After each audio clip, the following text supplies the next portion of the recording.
हे सगळे लोक तुम्हाला अशी बसलेली चितागती दिसतील आणि ताजीचं चाललंय इकडं रडायचं. का बरं रडाली आणि ताजी होय तिच्या बच्चांचं त्यांचं ध्यान झालं काय हा पतीचं बच्चांचं ध्यान झालं तिला म्हणते आणि तुम्ही सगळे असे बघत बसला इकडं. खालून मी पळत आले बरोबरती आणि हे सगळे लोक इथे का बसले तिच्याकडे बघत.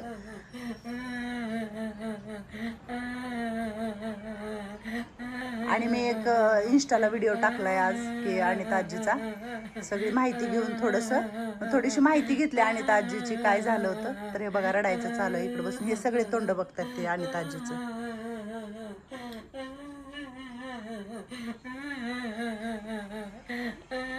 अनिता आजी बासके काय झालं. याद आई म्हणते हा मी हिंदी बोलायला लावलं होतं मगाशी तुम्हाला सांगते. मराठी बोला मराठी. काय झालं. माझ्या नवऱ्याची मला आठवण आली मुलांची. मी मान्य करते येतेच आठवण अनिता ताई. आठवण येत नाही असं कुठं झालंय का. आपण जवळ जिवंत आहोत तवर त्यांची आठवण येणारच की. तुम्ही एवढ्या लहान लेकरासारख्या रडताय. हे असंच रडतात का वरती. कधी कधी ध्यान झाल्यावर रडते असे हा रडते. काय करायचं आणि काय नाही. हे सगळे तिच्याकडे बघत बसलेत बघा आणि ती रडत बसल्या खुर्चीवर बसून. आणि ताजी रडते आपली आणि ही बारके सगळे लेकर तिच्याकडे बघून असे ही झाले. यांना पण द्या आणि त्या अनिता ताई यांना पण आठवण येते सगळ्यांना. हे रडतायत का. हा मला पण येते. तुला कुणाची आठवण येते. तुला कुणाची आठवण येते. आई वडिलांची आठवण येते. इथं कोण आहे असं की त्याला आठवण येत नाही. अनिता ताई सगळ्यालाच आठवण येते. एवढं मोठ्याने रडतात का. नाही ना संध्याकाळचा टाइम आहे हरिपाठ वगैरे म्हणायचं आहे आपल्याला. हा चला गप झाले आता गप केले. घाबरून आले मी पळत वरी. हा बरोबर आहे का नाही वत्सलाजी. वत्सलाजी तुम्हाला नाही आठवण येत. सगळ्याला आठवण येते पण हे वेगळंच आहे. हा सगळ्यालाच आठवण येते. असतात आपल्याकडे सगळे वेगवेगळे कलाकार आहेत. त्याच्याकडे आलं ना तर सगळं विसरून जाते माणूस आणि तिला आठवण येते. अहो कधीतरी येणारच की वत्सलाजी. कधीतरी ते की तुम्हाला पण इथे आहे. मग सगळ्यालाच इथे आहे का नाही. मग दुःख सगळ्यालाच आहे अनिताजी. हा शांत व्हा गप बसा. हा चला मी जरा गप्प करते. कॅमेरा पहिलं बंद करते आणि गप करते. एक रडाय चालू झालं तर सगळे संध्याकाळचा टाइम आहे रडाय चालू करतील. नमस्कार. तर रामकृष्ण हरी. तर आज आपल्या शोध वृद्धाश्रमाला काही पाहुणे आलेत भेटायला. पाठीमागं बॅनर वगैरे लावलेला आहे आणि सर वगैरे मॅडम आहेत. अजून खालून काही लोक येतात. तरी भरपूर असं काही सामान आणलेलं आहे आपल्या आजी लोकांसाठी. आणि आज त्यांच्या वेळेतला वेळ काढून आज आमच्या शोध वृद्धाश्रमाला भेट दिली आलेत आणि आपण थोडंसं त्यांच्याशी गप्पा मारूया बोलूया. तर पहिल्यांदा तर तुमच्या सगळ्यांचे धन्यवाद. तुमचा वेळ काढला आणि आज आमच्या शोध वृद्धाश्रमाला भेट दिली त्याबद्दल. आणि माझ्या सगळ्या आजींचे खूप सारे आशीर्वाद आहेत तुम्हाला. असंच तुमच्या हातून चांगलं. आता आम्हाला थोडीशी तुमची ओळख सगळ्यांची द्या. नमस्कार. मी doctor Gopal Gawande. MIT ADT युनिव्हर्सिटीमधून आम्ही सर्व आलो आहे.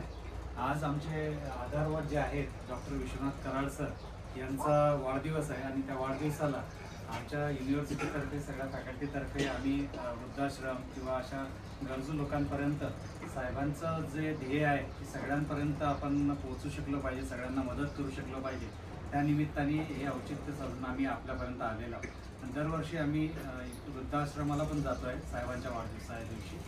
सो त्या निमित्ताने आम्ही इलेक्ट्रॉनिक्स अँड कम्युनिकेशन इंजिनिअरिंग डिपार्टमेंटमधून सर्व लोक आलो. मी ओळख करून देतो. डॉक्टर सचिन टाकळे आमचे इथे प्रोग्राम हेड आहेत. Doctor Nipanikar sir senior faculty आहेत आमच्या डिपार्टमेंटला इलेक्ट्रॉनिक्सला. पूनम ढोले मॅडम आणि प्रिया जमदाळे आणि आमचे दादा पण साहेबांनी खूप शिक्षणाची ज्ञानगंगा प्रत्येक घरोघरी पोहोचवण्याची जबाबदारी घेतलेली आहे आणि खूप मोठं कार्य त्यांच्या हातून होते आहे. आणि हे सगळं करत असताना सामाजिक भान ठेवून इतर जे गरजू लोक आहेत त्यांच्यापर्यंत सुद्धा कसं पोहोचलं पाहिजे, कारण त्यांना बाकी गोष्टींपेक्षा गरजू लोकांपर्यंत पोहोचलं की त्यांचे आशीर्वाद लाभले की हे त्यांच्या दृष्टीने खूप मोठी गोष्ट असते. म्हणून ते सर्वांपर्यंत पोहोचण्याचा त्यांचा मानस असतो. आणि एक छोटंसं का होईना पण त्यांच्या वाढदिवसाच्या दिवशी आम्ही सर्व लोक आपल्यापर्यंत आलो आहे. खूप काही मदत नाही, पण जी काही फुलाची पाकळी आमच्या साईडनी मदत होईल आणि तुम्ही सगळ्या आम्हाला आईंसारखे आहात. आज आईची म्हणजे कुठलीही परतफेड करणं शक्य नसते मुलांना, परंतु आमच्याकडून एक छोटीशी भेट समजून ती आपण स्वीकारावी एवढी नम्र विनंती.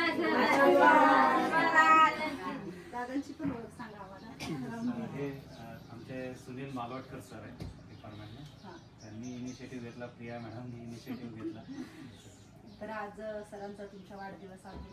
आम्ही इथं सगळ्या आजी लोक त्यांना खूप खूप आशीर्वाद देतोय. मी आशीर्वाद देण्यासारखी मोठी नाही आहे.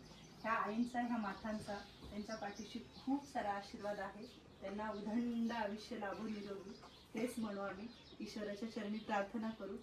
सर तुमच्याकडून आणि तुमच्या टीमकडून असेच समाजाप्रती आणि समाजातले जे रंजले गांजलेले आहेत, कुठंतरी जगण्याला थोडंसं हारलेले आहेत, तर त्यांना एक मी उमेद देऊन पुढं ढकलते. पण तुमच्यासारखे आज हजारो हात मदतीचे पुढे येत असतील तर मलाही कुठंतरी ऊर्जा ताकद येते. तर सर तुमच्या वाढदिवसानिमित्ताने तुम्ही जे अन्नदान आमच्या शोध वृद्धाश्रमाला केलं, तुमची टीम आली, त्याबद्दल खूप खूप धन्यवाद. आणि आमची आजीला थोडी भावूक झाली आमची, कारण तिचे आई वडील थोडेसे म्हणजे काय नाही बर्थडे आज सरांचा. Happy birthday sir. Happy birthday काय झालं तुला? तुम्ही आलेले आमचं स्वागत केलं ना, तसं आमचे सर आम्हाला नेहमी म्हणायला सांगतात, सकाळी सकाळी आले की रामकृष्ण हरी सर आध्यात्मिक मार्गावर चालतात. ती नाही कधी आमची ती हसणारी आजी आहे. पण आज काय झालं काय माहिती? काय झालं तुला? काय झालं बाबा? काय झालं? फुल द्या आमच्या आजीला. हो फुल द्या आमच्या आजीला. आणि सरांच्या वाढदिवसानिमित्ताने फुल आणले छान छान. तुम्ही ह्या फुलांसारखे ना? कोण कोण आहे ह्या फुलांसारखं? माझे सगळे आजी लोक ह्या फुलांसारखे. फुल द्या. आशीर्वाद म्हणा. आशीर्वाद. नाही राहायचं वैजंत आजी. इकडे इकडे तू. काय झालं बाईला? काय झालं?